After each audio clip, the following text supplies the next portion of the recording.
Hi guys, good morning. So, meron tayong bagong update sa ating gumawa po ako guys, Arkham Portal Generate. So, basically, ang ginagawa nito is nag-generate config ng HTML based ito sa design.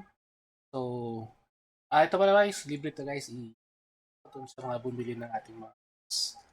So, ginagawa nito, itong Wi-Fi rate guys, ito yung lalabas ito. So, basically, hindi to siya nag-configure sa, sa device, ay sa ating Wi-Fi rates. Doon pa rin natin siya i-configure sa ating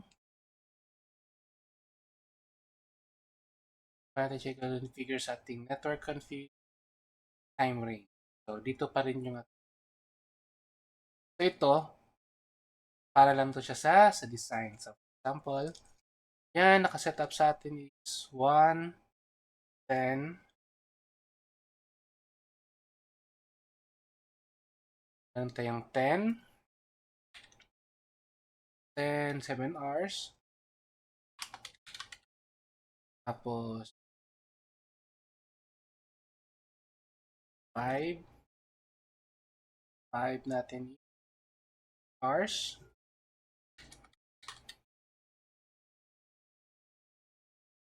10, 7 hours,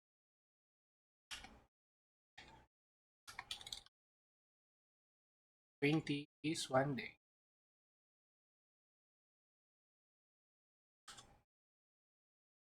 So, nangyari niyan guys, so for example, pili kayo ng theme nyo sa portal, apply natin to siya, automatic na siya magbabago dito.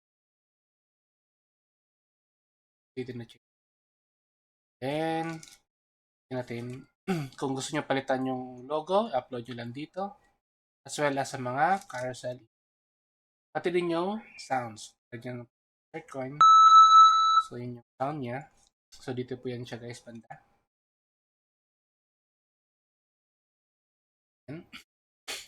Tapos dito naman, ito yung importante natin. Ito yung network mapping. So, basically, pag i-click nyo yung insert coin, may nilagay ako ng network mapping. Sabihin yan, pwede natin ilagay sa MAC address ng EAP.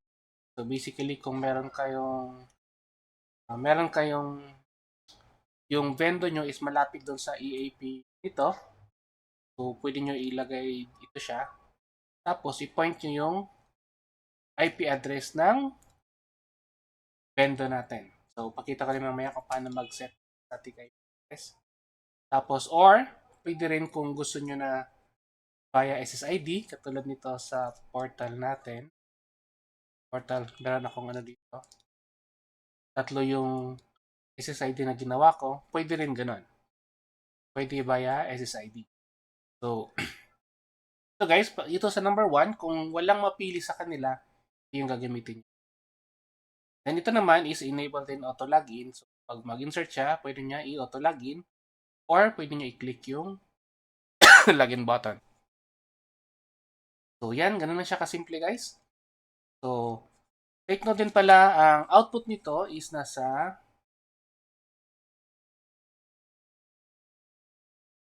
sa output. So guys, ito yung files na ma-generate niya. So pwede nyo rin to siya i-edit guys. Depende sa inyo kung gawin. For example, edit lang natin. So, insert coins. Lagay natin siya insert coin. Yes. Pwede nyo i-edit yun. Ito lang yung sa marunong gumawa.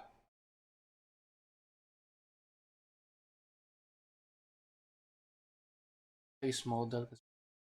So, ito. Button natin is coin.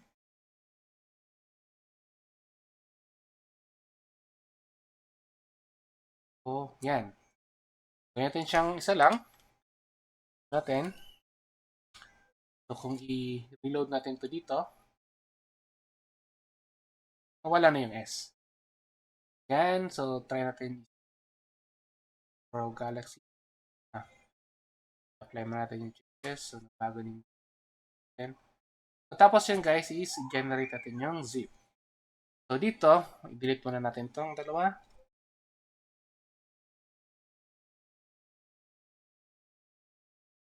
Tapos, generate natin yung zip file. So, generate natin.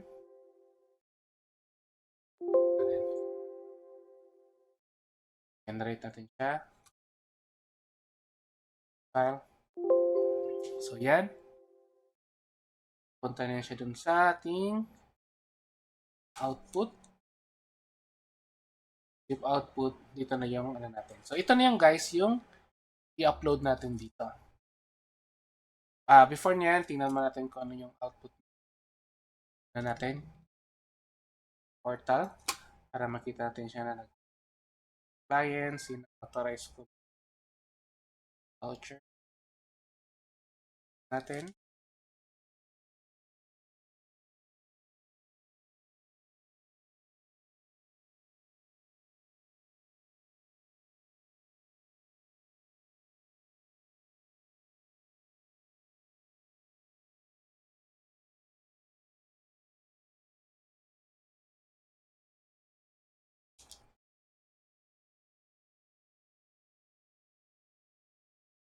Wi-Fi.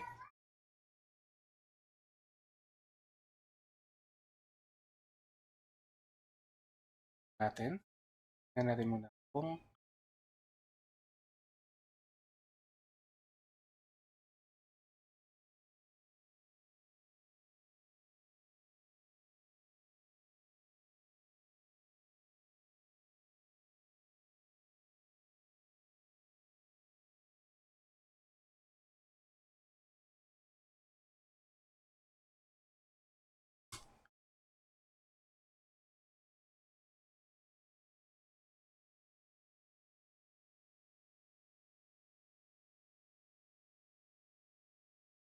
so, natin connect.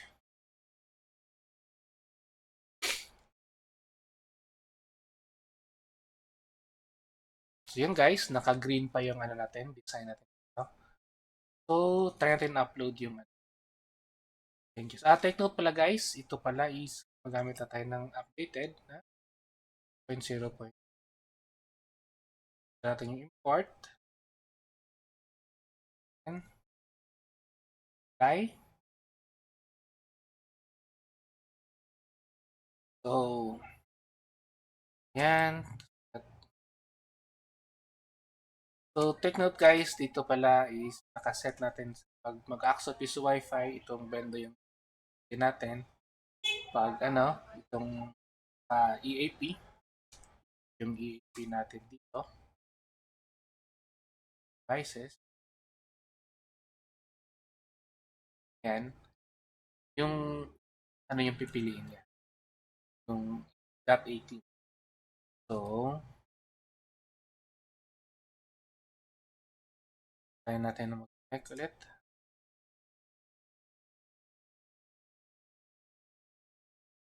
Kaya, sa MX. So, papansin nyo guys, nagbago na yung ano natin. The rates is guys. So, at least, that way, hindi na kayo mahirapan kung magdagdag kayo ng mapping, ma-update lang. So, ito guys, pwede i-input nyo yung voucher or pwede gamitin yung so, dito, gamitin natin yung coin. So, kukonect siya sa 2.18. So, try natin na ano.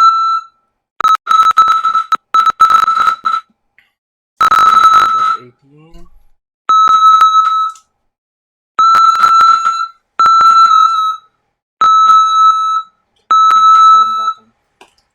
2.18 na natin yung so, meron na tayong 4 pesos na 1 hour and 60 seconds. So, generate natin yung code. So, since nakaset siya na auto-login, mag-auto-login natin 0042. Pwede siya i-check dito. Clients. Yan, 004. And guys, kung pansinin nyo kanina, ito, connected to siya sa LCD. So, ito yung natin yung device. So, ito yung pangalawang device. Connected lang siya sa Wi-Fi. Tapos LAN. So, ito walang LCD. So, ngayon, try natin mag-connect. So, connect natin ito. Authorize na. Then, ngayon naman, connect tayo sa AXO is Wi-Fi kasi sa 2.17 to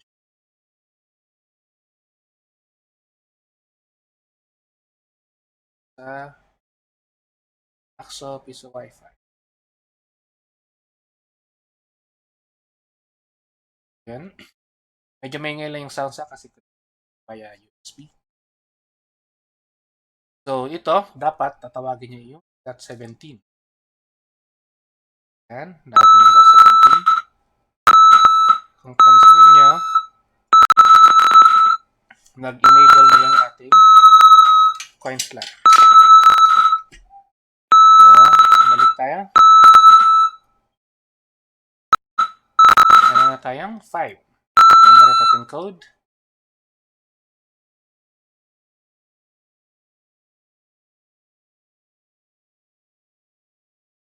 Yan, auto-login yan.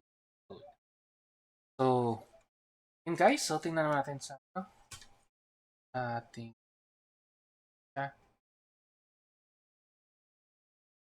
so, connected na gamit yung voucher. So, ito guys, ito yung naka-Wi-Fi setup. So, yung ginawa natin siya is in-authorize natin wireless. Tapos, sinet lang natin yung guys, ito, available yung ano natin. So, i-chat nyo lang ka. Okay, tapos isi-send na sa ano natin. So, pwede nyo palitan-palitan, pati yung sound. So, kanina medyo ano lang kasi via USB ang display natin. Dito naman, ito lang yung babaguhin nyo sa SSID mapping kung meron kayong multiple coin slots. Ano. So, take note guys, wala tong need na server sa amin. So, para to sa 100. Pwede rin yung sa mga ibang, like kay Jason server or pwede ka server. So, mag-work po yun siya sa bagong version na currently working. So, guys, yung current version natin ngayon, wala kayong update. Okay, working po siya sa na version. So, yun lang guys. So, sa may mga tanong, message nyo lang kami. Lang kami makareply agad, pero kaya namin. So, yun lang guys. Available pa rin to sa stock. So, yan.